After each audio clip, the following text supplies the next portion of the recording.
Shalom. இன்றைய வகுப்பிலே சாமக் மற்றும் ஆயின் என்ற 2 எழுத்துக்களை நாம் பார்க்க போகின்றோம். இது எபிரேய மெய்யெழுத்தின் 15வது மற்றும் 16வது எழுத்தாகும். வாருங்கள் வகுப்பிற்கு செல்வோம்.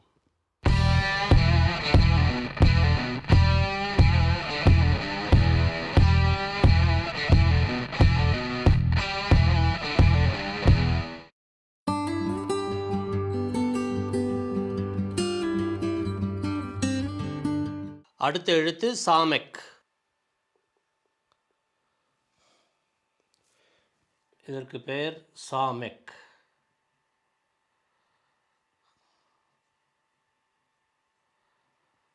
சாமெக் இதுவும் எனக்குரிய மெம், அந்த சோஃபிட் மெம், அதுவும் ஒன்று போல இருக்கும். எனக்குரிய இது வந்து சதுர வடிவில் இருக்கும், இது வட்ட வடிவில் இருக்கும். அதுதான் கொஞ்சம் வித்தியாசம், அதை குழப்பிக்கொள்ளக்கூடாது.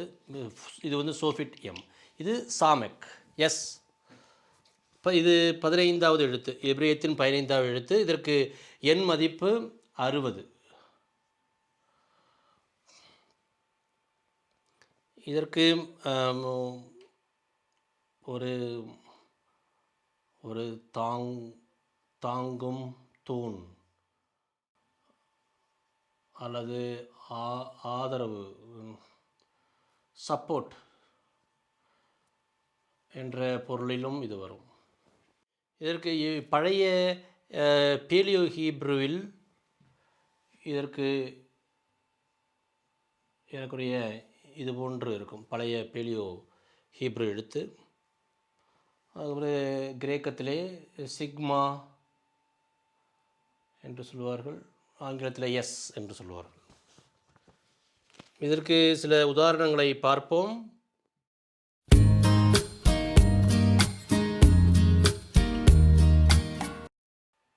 இது நுண்,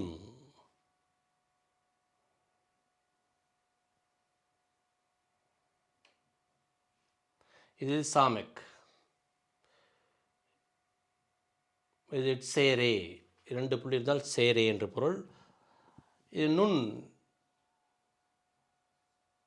என் இன் என்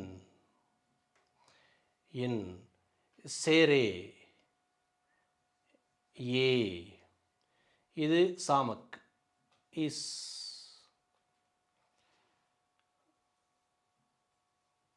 நேஸ், நேஸ் என்று சொன்னால் புதுமை என்று பொருள். மிராக்கிள்.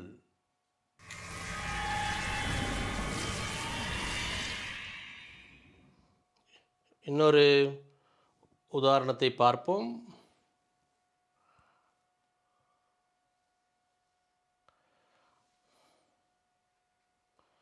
சாமெக் பட்டாஹ்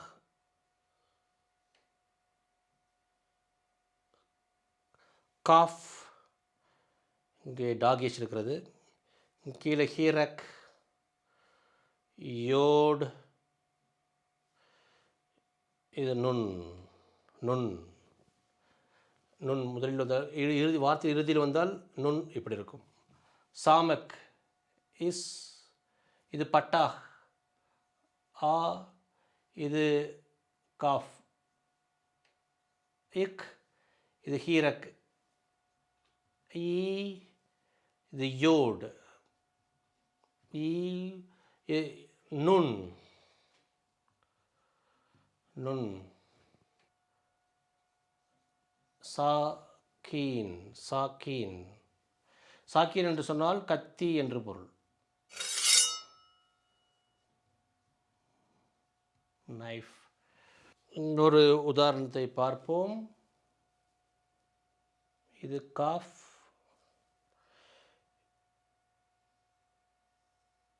இது சாமெக், ஆலிஃப், இங்கே டாகிஷ் இருக்கிறது, இங்கே ஹீரக், இங்கே சே ரே, இதற்கு உச்சரிப்பு கிடையாது. இதற்கு இக், இதற்கு ஹீரக்குக்கு ஈ, இதற்கு இஸ், இதுக்கு சேரே ஏ, இதற்கு உச்சரிப்பு கிடையாது.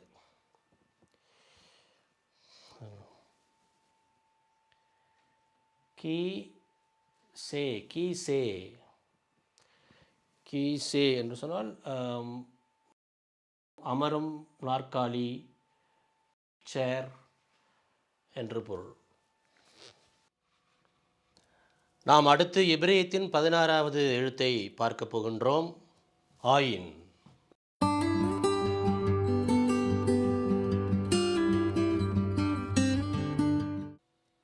இதற்கு பேர் ஆயின்.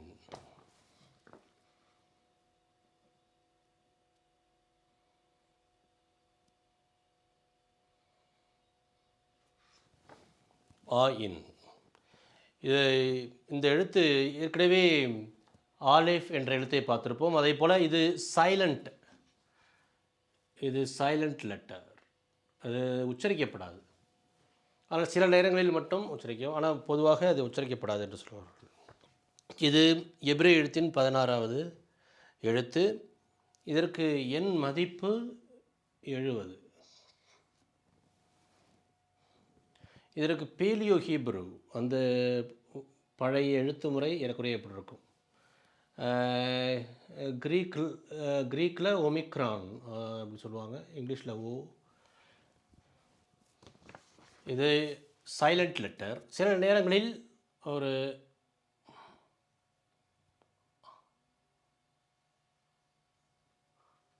இது போல் ஒலிக்கும். இக்கு என்றால் இக்கு அல்ல, அந்த தொண்டையை அழுத்தி, இக்குக்காக நம்ம எப்படி தொண்டையை அழுத்துவோம், அப்படி தொண்டையை அழுத்திக்கிட்டு உச்சரிக்கணும். உதாரணம் போட்டேன், உச்சரிக்கப்பட வேண்டும், இக்கு அல்ல. இக் அப்படியே அது போல் அந்த தொண்டையை ரெண்டு குழாயையும் அழுத்திட்டு சொல்லணும். இது ரொம்ப கடினமான உச்சரிப்பு இது. ஆனால் பொதுவாக என்று எல்லோரும் சொல்லிடுவாங்க. சில நேரத்தில் இக்கு, அது மாதிரி எக்கு, அது மாதிரி சொல்லிடுவாங்க. ஆனால் ஒரிஜினல் உச்சரிப்பு இப்படித்தான். இந்த இக்கு போன்று அந்த தொண்டையை, அந்த குழாயை அழுத்தி கொள்ள வேண்டும். அழுத்தி கொண்டு என்று அப்படி அந்த மாதிரி நம்ம சொல்லணும். இப்போ உதாரணத்துக்கு இப்போ தொடக்க நூல் பார்த்திங்கன்னா, தொடக்க நூல் 18, 19 அதிகாரங்களில் அந்த இதெல்லாம் பார்த்தீங்கன்னா, சொதோம் குமாரா அப்படின்னு ஒரு ஊர் வரும். கொமோரா,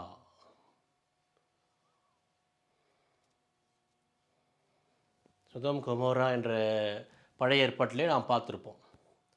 இந்த கொமோரா என்ற எபிரேய எழுத்து எழுதும்போது முதல் எழுத்து இதுவாகத்தான் இருக்கும், ஆயின், மோரா அப்படி தான் இருக்கும். அதுக்கப்புறம் நாளடைவில் அது மருவி அது கொமோரா என்றானது. இப்பொழுது கூட நம்ம இது இப்போ இது ஆயின்,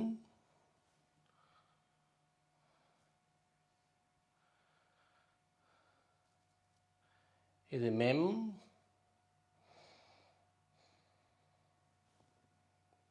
இது வாவ், இது ரேஷ், இது இந்த ஹா.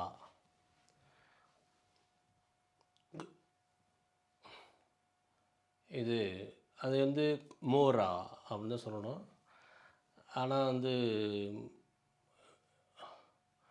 ஆனால் தமிழிலே இல்லை ஆங்கிலத்திலே கொமோரா என்று சொல்கிறார்கள். அதே போல் காசா என்ற பாலஸ்தீனத்தில் காசா என்ற இந்த பகுதியை நாம் கேள்விப்பட்டிருப்போம். காசா, அதுவும் இது போல தான். இந்த காங்கிறது இந்த ஆயின், அந்த கிம்மல் கிடையாது, இந்த எழுத்து தானே வரும். இது மாதிரி இங்கே கொமோரா அப்படின்னு சொன்னோன்னா நம்ம கிம்மல் அப்படின்னு சொல்லிட்டு இந்த எழுத்து நினைப்போம். ஆனால் அது வராது, ஆயின் தான் வரும். ஆனால் அது நாளடைவில் காசா என்று சொல்ல ஆரம்பித்தார்கள். ஆசா, மோரா, இப்படி தான் நம்ம சொல்லணும். இப்பொழுது சில உதாரணங்களை நாம் பார்ப்போம்.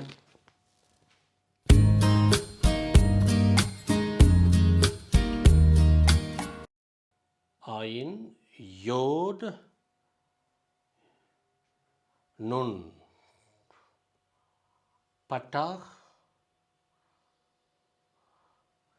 ஹீரக்.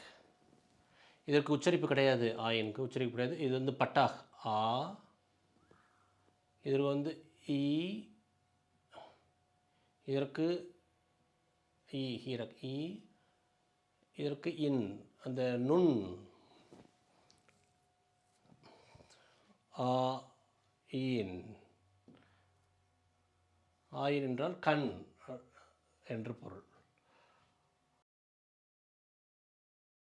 ஐ. அடுத்த உதாரணம், இது வந்து ரே,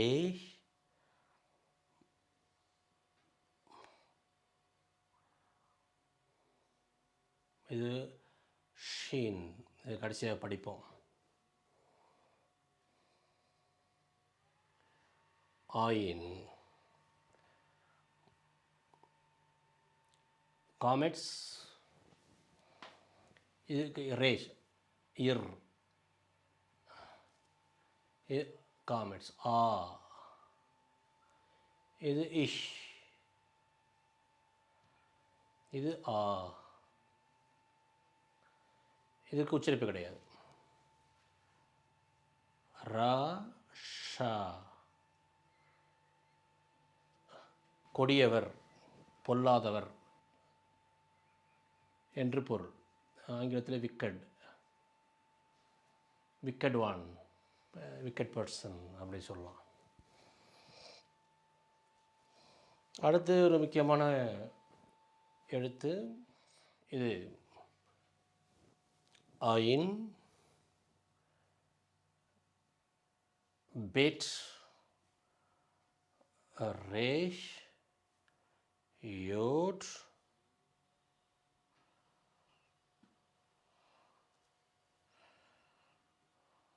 இது டாவ். இது கடைசியாக படிப்போம் நம்ம. டாவ்.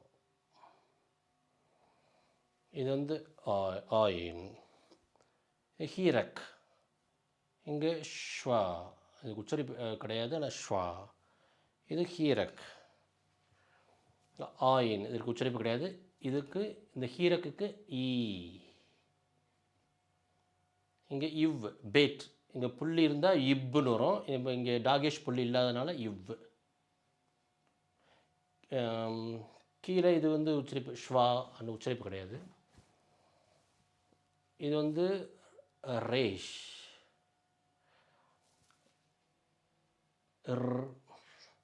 இதற்கு ஈ, இதற்கு யோடு ஈ, இது இட்.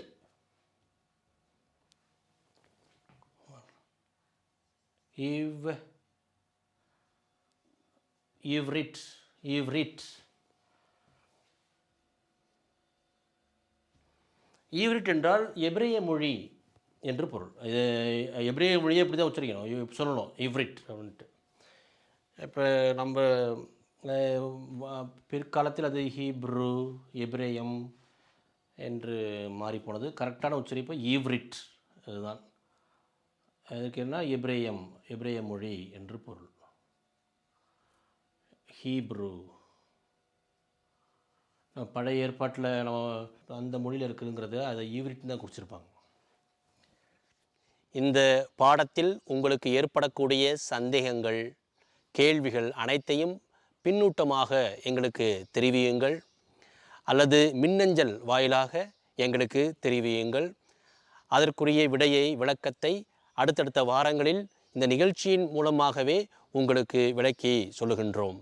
உங்கள் அனைவருக்கும் நன்றி. இந்த நிகழ்ச்சி உங்களுக்கு பிடித்திருந்தால் விருப்ப குறியிடுங்கள். உங்கள் கருத்துக்களை பின்னூட்டமாக எங்களுக்கு தெரிவியுங்கள். இந்த நிகழ்ச்சியை மற்றவர்களோடு பகிர்ந்து கொள்ளுங்கள். மேலும் எங்கள் யூடியூப் பக்கத்தின் பங்குதாரராக இணைந்து கொள்ளுங்கள்.